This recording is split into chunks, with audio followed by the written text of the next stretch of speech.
Ngayong araw nga pala ay kumain kami sa labas. At bago ko i-chika yung naganap ngayong araw na ito, ay pagpasensyahan nyo na ako sa boses ko. Sinobra na ako yata milk tea.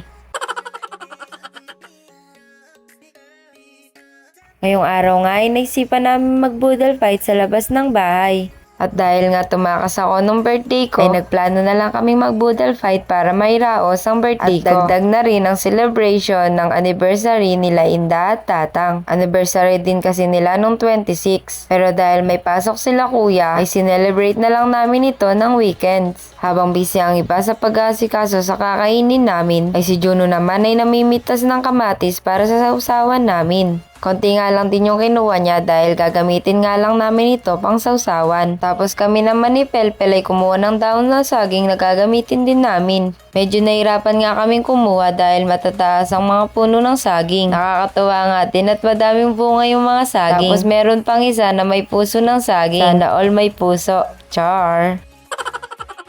Hindi ko na nga na-video yung mga pagkain habang inaayos namin ito. Hindi ko nga alam kung bakit di ko naisipang mag-video nung time na yan. Siguro ay nakakaramdam na ako ng gutom ng mga oras na to. Kaya ang focus na lang ng isip ko ay sa pagkain.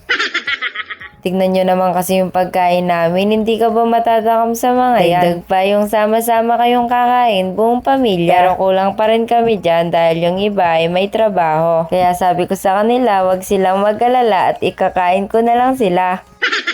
Pagkatapos nga ng picture-picture, ay chibugan na.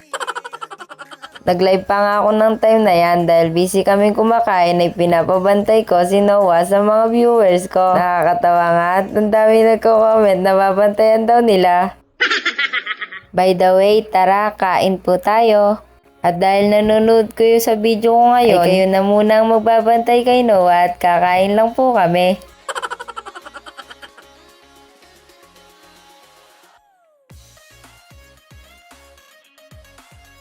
Pagkatapos namin kumain ay nakita ko yung mga pinsan ko na naglalaro sa labas. Nakakamiss nga yung panahon ganitong edad ka. Wala kang ibang tinatakasan kundi yung nanay mo nagpapatulog sa'yo tuwing tanghali. Ngayon kasi ang dami ng problemang kailangan takasan. Char! Nung kinapunan naman ay inisikaso ko yung binabalak kong milk tea business. Gumawa nga ako dito ng sample para mapatikim ko sa kanila. Para bago ko ito ibenta, alam ko kung may idadagdag ako or ibabawa sa timpla nito. Hindi ko na nga na-video yung mga reaction nila. Pero sa itsura naman nila, ay mukhang nagustuhan naman nila ito. Siguro.